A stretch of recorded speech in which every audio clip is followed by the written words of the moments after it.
하나님의 말씀을 우리 함께 합독하겠습니다.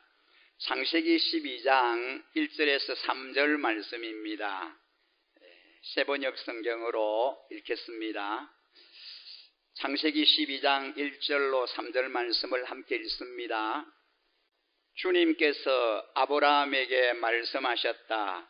너는 네가 살고 있는 땅과 네가 난 곳과 너의 아버지의 집을 떠나서 내가 보여주는 땅으로 가거라. 내가 너로 큰 민족이 되게 하고 너에게 복을 주어서 네가 크게 이름을 떨치게 하겠다. 너는 복의 근원이 될 것이다.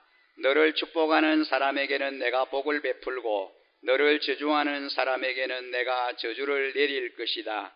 땅에 사는 모든 민족이 너로 말미암아 복을 받을 것이다. 아멘. 2020년 새로운 한 해, 소망의 한 해를 하나님 우리에게 주셨습니다. 첫 주일 신년 감사 예배를 드리면서 당신은 복의 근원입니다 라고 하는 주제로 말씀을 전하려고 합니다. 금년 한 해 우리 교회에 주신 말씀이 창세기 12장 2절에서 3절 말씀입니다. 너는 복의 근원이 될 것이다 라고 하는 말씀이죠. 송구 영신 예배를 드리면서 우리가 올해의 말씀을 이제 나같이 받으셨는데요.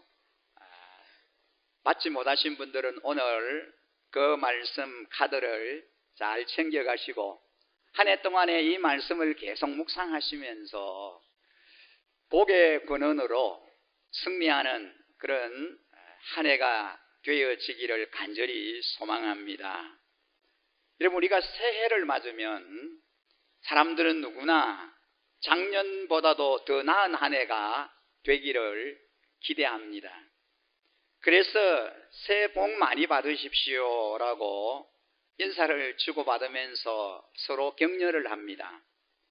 스스로 각오를 새롭게 다지기도 하고 뭔가 새로운 것을 시도하기도 합니다. 그것을 반영하듯이 새해가 되면 헬스클럽이나 학원에 등록하는 사람이 특별히 많아진다고 합니다. 하지만 작심삼일이라고 하는 말도 있듯이 새해를 맞아 시작한 새로운 시도는 지속되지 않는 경우가 많다고 합니다. 전에 하지 않았던 새로운 것을 시작하는 것은 우리에게 익숙하지 않습니다. 사람은 본능적으로 안정을 추구하기 때문에 무언가 새로운 도전이나 시도를 하는 것에 대해서 불편해하거나 두려움을 갖게 됩니다. 그래서 우리는 변화에 저항하며 전에 해본 적이 없던 새로운 것을 잘 하려고 하지 않습니다. 일반적으로 변화에 대해서 긍정적이지 않습니다. 이런 성향은 나이가 들면 들수록 더 강해진다고 합니다. 익숙한 것을 떠나 새로운 것을 추구하고 변화를 받아들이는 것은 쉬운 일이 아닙니다. 오늘 본문에서 우리는 새로운 시작을 앞둔 한 사람을 만나게 됩니다. 그는 자기 인생에서 가장 큰 변화에 직면해 있습니다. 오늘 이야기의 주인공인 아브라함은 변화를 선택할 수도 있었고 아니면은 안정을 선택할 수도 있었습니다. 과연 그는 어떤 선택을 했을까요? 그리고 아브라함의 선택이 오늘을 사는 저와 여러분에게 주는 영적인 교훈이 있다면 그것이 무엇일까요? 저는 오늘 이 이야기를 통해서 아브라함을 배우고 싶습니다. 그리고 아브라함을 부르시고 아브라함을 통해서 자신의 위대한 계획을 이루시는 우리 하나님에 대해서 깊이 묵상했으면 좋겠습니다. 어느 날 아브라함은 자신의 인생을 완전히 바꾸게 될 한 사건을 경험합니다. 그것은 바로 하나님의 음성을 듣게 되는 겁니다. 하나님께서 그를 찾아오셔서 말씀하십니다. 오늘 우리가 읽은 본문 1절이죠. 1절에 보면은 주님께서 아브라함에게 말씀하셨다. 너는 네가 살고 있는 땅과 네가 난 곳과 너의 아버지의 집을 떠나서 내가 보여주는 땅으로 가거라. 이 명령을 들은 아브라함은 어떠했을까요? 아니, 조상 때부터 대대로 살아온 정든 땅을 떠나라고 하다니 이 무슨 날벼락인가? 여기는 아브라함의 안정된 생활이 있는 곳입니다. 친한 친구들, 든든한 친척들이 함께 살아가는 곳입니다. 태어나서 여지껏 자라왔고 살았던 바로 그곳입니다. 오랜 경험으로 살아온 삶의 방식과 익숙한 문화가 있는 곳입니다. 나의 살던 고향, 정들었던 편안한 고향, 이 고향을 떠나는 것은 한 번도 생각해 본 적이 없습니다. 그런데 하나님은 지금 이곳을 떠나라고 말씀하십니다. 게다가 하나님은 어디로 가야 할 것인지 목적지를 알려주시지도 않았습니다. 그냥 내가 네게 보여줄 땅으로 가거라, 그렇게 말씀하십니다. 우선은 그곳에서 먼저 보따리를 챙겨서 나오라는 말씀입니다. 아브라함의 입장에서는 얼마나 당황스러웠겠습니까? 아내에게는 뭐라고 말을 해야 합니까? 어떻게 설명을 할 수 있겠습니까? 이곳에서 지금까지 쌓아왔고 누리고 있는 모든 것들, 사회적 기반이나 경제적인 것들은 어떻게 하나? 꼭 그렇게 해야만 하는가? 한숨이 저절로 나오고 맙니다. 익숙한 것들과 헤어진다는 것은 쉽지 않은 일입니다. 안전한 곳을 떠나 알 수 없는 어딘가로 가는 것은 보통의 일이 아닙니다. 예상할 수 없는 일에 대한 두려움 때문에 힘들고 불편하기 때문에 우리는 우리의 보금자리에서 나오기를 원하지 않습니다. 여러분, 집 떠나면 어떻게 됩니까? 집 떠나면 개고생하는 거죠. 고생합니다. 집 나가면 고생입니다. 하나님은 아브라함에게 떠날 것을 요구하십니다. 참된 축복의 경험을 위해 그가 살고 있는 이 우상의 땅, 그 자리에 머물러 있지 말고 속히 나오라고 도전하십니다. 배나를 두려워하지 말고 정말 복된 삶을 위해서 떠나라는 명령입니다. 이제 더 이상 그곳에 멈추어 있지 말고 나의 계획에 동참하는 자가 되라고 말씀하십니다. 오늘날에도 하나님께서는 사람들을 부르고 계십니다. 그분은 우리에게 익숙한 것들을 내려놓고 세상의 가치와 만족을 포기하고 하나님께서 지시하시는 새로운 영역으로, 새로운 삶의 방식으로, 새로운 목표를 위해서 살아가라고 말씀하십니다. 여러분, 그 부르심에 어떻게 반응하고 계십니까? 아브라함의 부르심을 받은 이 장면을 보면서 하나님의 부르심 앞에 서 있는 아브라함을 여러분 한번 생각해 보십시오. 아브라함이 느꼈을 그 갈등과 고민을 한번 헤아려 보십시오. 그는 아마 잠을 이루지 못하면서 생각을 거듭했을 것입니다. 어떻게 해야 하는가? 이 하나님의 부르심 앞에, 하나님의 명령 앞에 내가 어떻게 반응해야 하는가? 그는 너무나 고민이 되었을 것입니다. 꼭 떠나야만 하느냐고, 다른 방법은 없냐고 하나님께 묻고 또 되물었을 것입니다. 하나님 왜 아브라함에게 이렇게 어려운 명령을 하시는 걸까요? 아브라함아, 떠나라. 왜 하나님께서 아브라함에게 그렇게 요구하시는 것일까요? 아브라함을 괴롭히기 위해서 그렇게 합니까? 하나님이 아브라함을 부르신 것은 하나님의 주권적 계획이 있으셨기 때문입니다. 하나님은 세상에 복을 전할 한 민족을 세우기 위해서 아브라함을 선택하셨습니다. 하나님은 온 인류를 향한 놀라운 구원 계획 가운데 아브라함을 사용하시려고 그를 찾아와서 그를 부르신 것입니다. 하나님의 부르심에는 약속이 있습니다. 하나님의 부르심 앞에 고민과 갈등이 생길 때, 선택의 어려움 가운데 우리가 더 마음을 쓰고 집중해야 할 것은 하나님의 약속입니다. 하나님의 약속의 말씀입니다. 하나님의 약속은 우리가 더 나은 선택을 할 수 있도록 우리의 길잡이가 되어서 우리를 안내해 줍니다.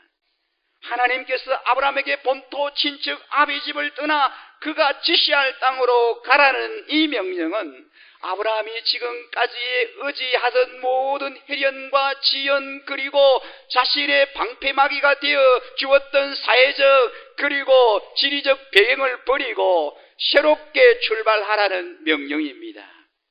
이 명령은 그가 하나님을 절대적으로 의뢰하며 철저히 그리고 전폭적으로 의지할 것을 요구하는 명령이기도 합니다. 하나님께서 아브라함에게 중요한 말씀을 하십니다. 여러분, 우리 본문 2절 3절 한번 보실까요? 무슨 말씀을 하고 계신지 우리가 창세기 12장 2절 3절 말씀을 같이 한번 한 목소리로 읽어보겠습니다. 함께 읽겠습니다.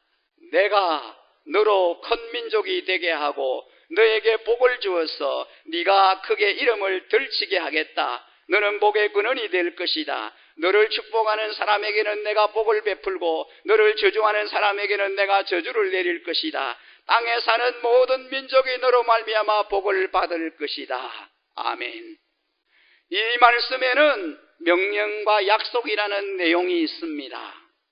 명령은 아브라함이 하나님께 순종해야 할 부분입니다. 약속은 하나님이 아브라함에게 이루어 주실 부분입니다. 즉 하나님의 약속에 대하여 아브라함이 신뢰할 부분입니다. 여러분, 우리 본문 1절을 보면은 하나님은 아브라함에게 두 가지를 명령하셨습니다.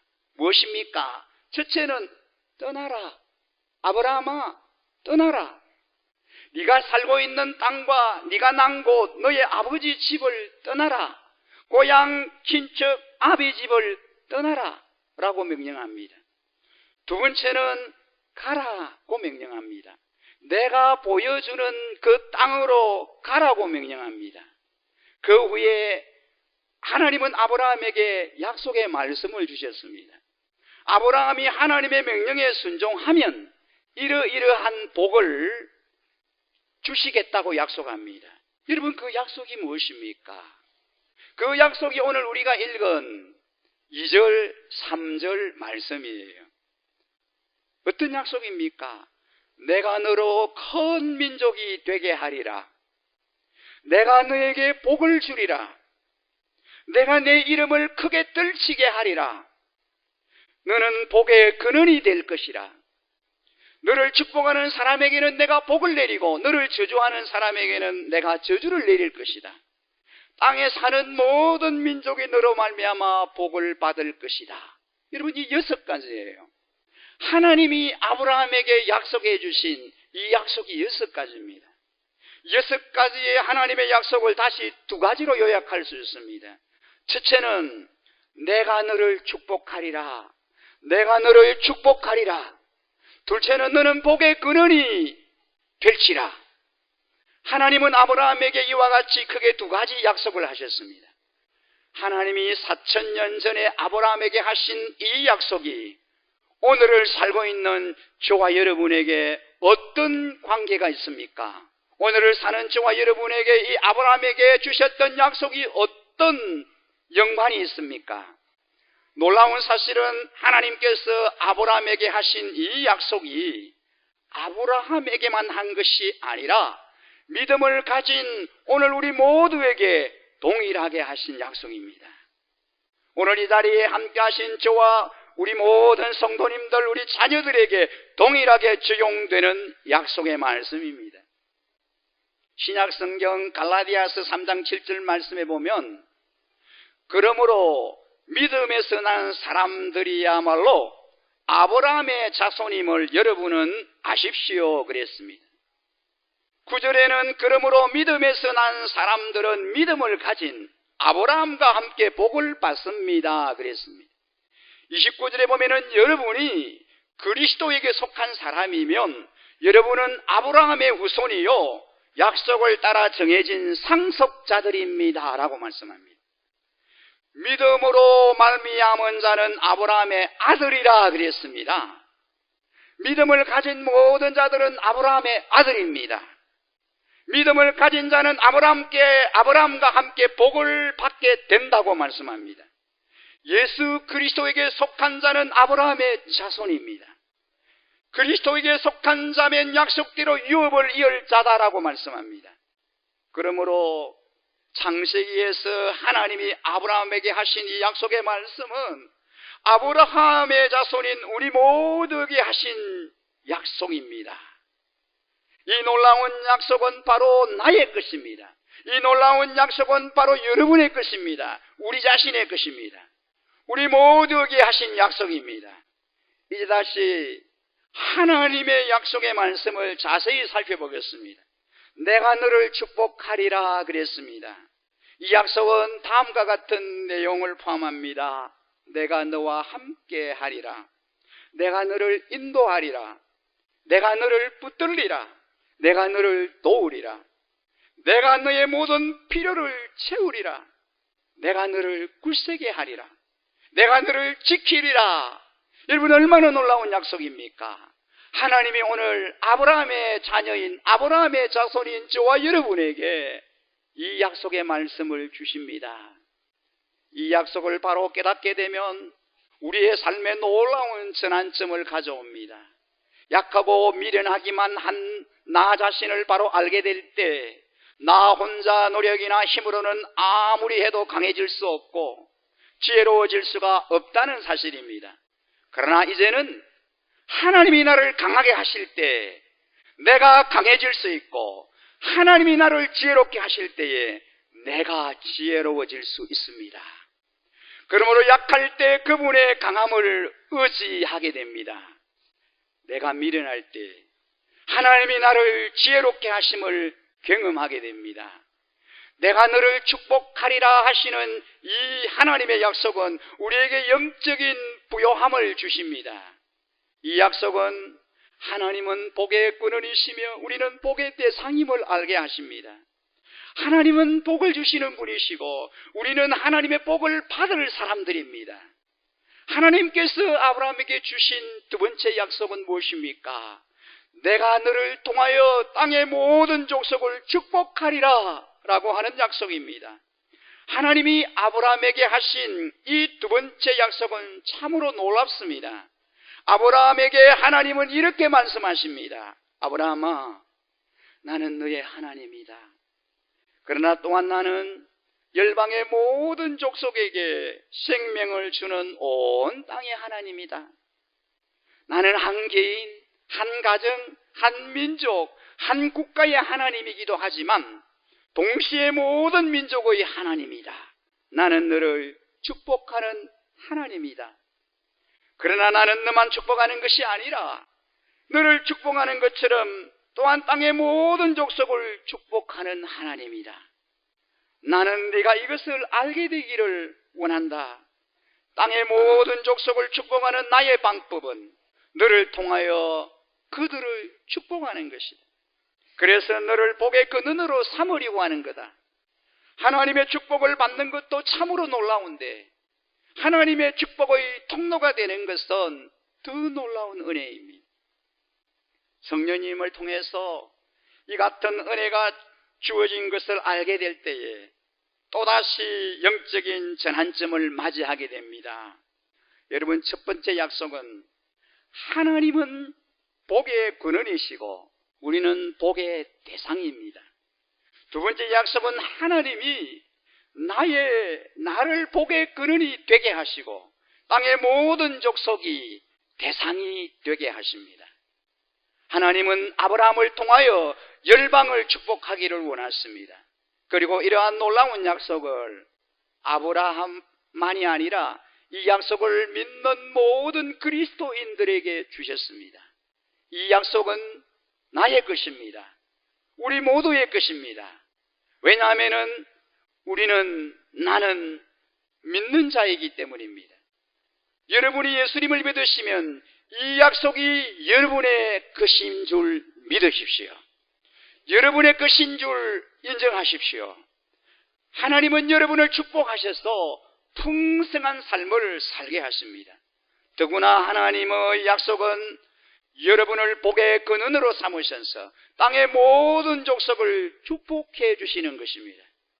저는 우리가 복음을 전하는 대상이 누구이든지 그들이 우리로 인하여 복을 받게 될 것이라고 확신합니다. 이렇게 확신할 수 있는 근거는 우리의 위치나 명성이나 경험이나 능력이나 느낌에 있는 것이 아닙니다. 오히려 하나님의 약속에 있습니다. 땅의 모든 족속이 너를 인하여 복을 얻을 것이라고 하신 말씀에 있습니다. 하나님이 우리를 보내셔서 섬기라고 하는 곳이 국내나 해외나 어느 곳이든지 담대하게 하나님의 축복의 통로로 드리기를 힘쓸 것입니다. 여러분, 우리가 목자나 목녀나 목부이든지 아니면은 목원이든지 관계없이 하나님은 우리 모두를 복의 근원으로 삼으셔서 하나님의 풍성함이 흘러가게 하기를 원하십니다. 여러분, 저와 여러분 안에 하나님의 복이 충만히 있다는 것 믿으십니까?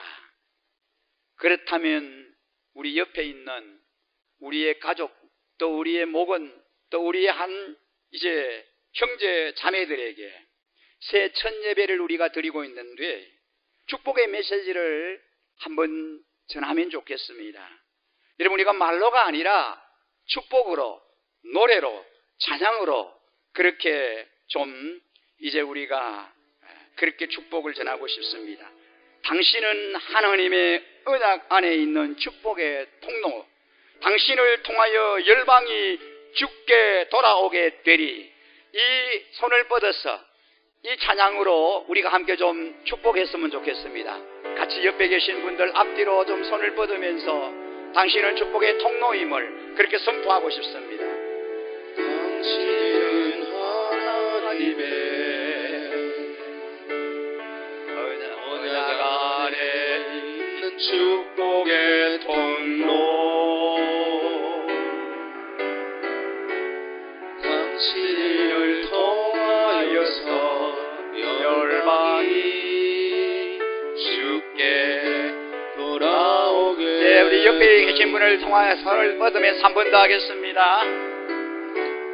당신은 하나님의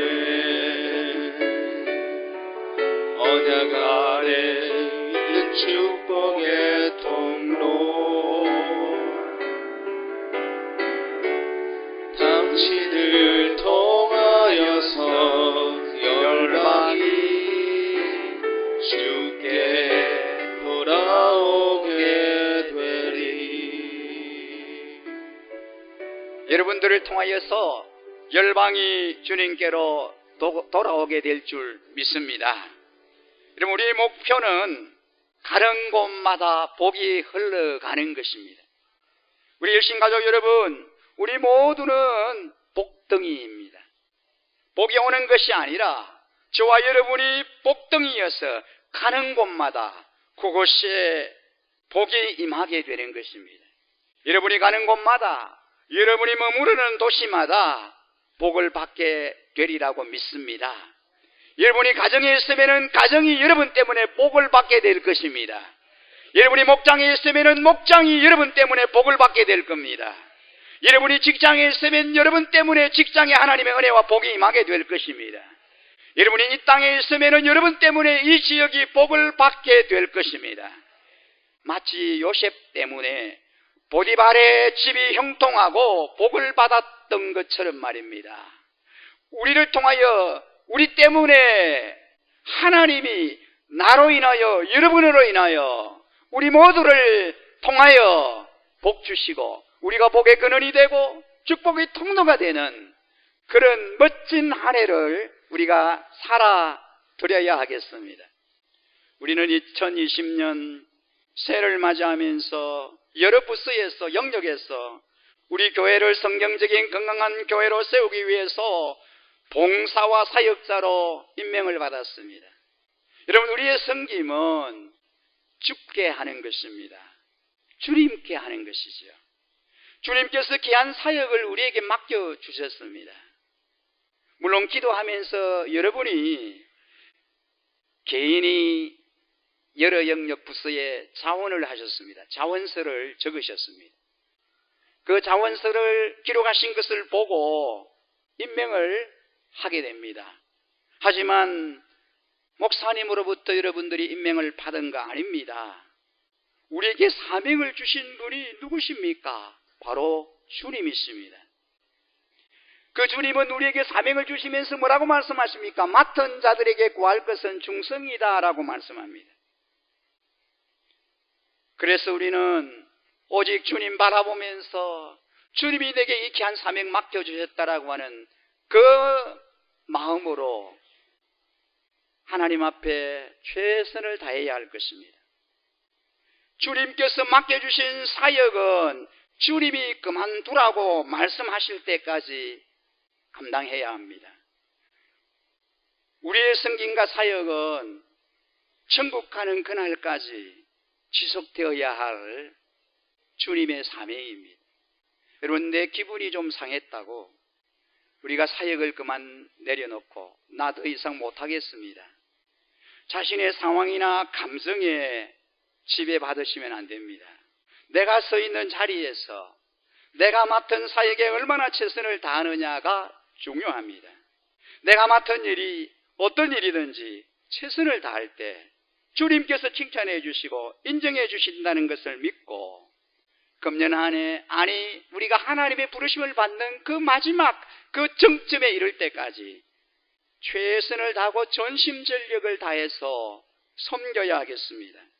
우리가 어디를 가든지 우리는 복의 근원입니다. 축복의 통로입니다. 여러분을 통해서 하나님의 은혜가 흘러들어가게 됩니다. 여러분은 어떤 사람들입니까? 하나님은 여러분들을 축복하십니다. 우리는 하나님의 약속을 들었습니다. 이제 믿음으로 그 약속을 나의 것으로 취하는 것입니다. 하나님은 여러분을 축복하십니다. 여러분은 풍성한 삶을 살게 될 것입니다. 하나님은 여러분을 복의 근원으로 삼으셨습니다. 여러분을 통하여 하나님의 풍성함이 가는 곳마다 흘러가게 될 것입니다. 우리 모두는 축복의 통로입니다. 우리는 복의 근원입니다. 새로운 소망의 한 해를 맞아 우리 일신가족 모두가 복의 근원으로 축복의 통로로 살아가시기를 주님의 이름으로 간절히 축원합니다.